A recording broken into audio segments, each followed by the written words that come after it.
Delete ভোটারেরা ট্রাইব্যুনালে আবেদন করেছিল। তো তাদের নাম লিস্টে উঠলো কি উঠলো না।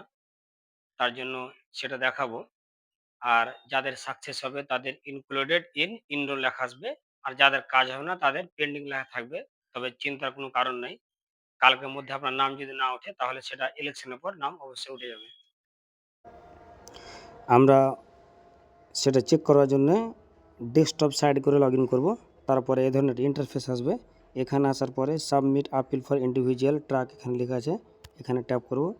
এখানে ট্যাপ করার পরে আবার একটা এরকম ইন্টারফেস আসবে। এখান থেকে আমাদের বেশ কিছু অপশান আছে, এখানে আমাদের চুজ করতে হবে কি truck appeal for individual under education.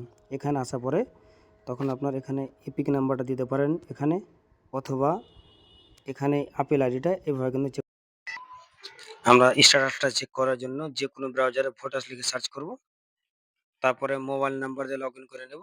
এখানে এপি নাম্বারটা দিব।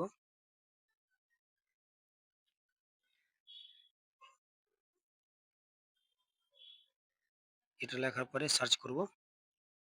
সার্চ করার পরে দেখতে হবে এখানে সব ডিটেল চলে এসেছে, আপিল আইডি, তারপরে ভোটার আইডি নাম্বার, তারপরে এটা কিন্তু ফাইনাল লিস্টের নাম চলে এসেছে ইনক্লুডেড ইনরোল।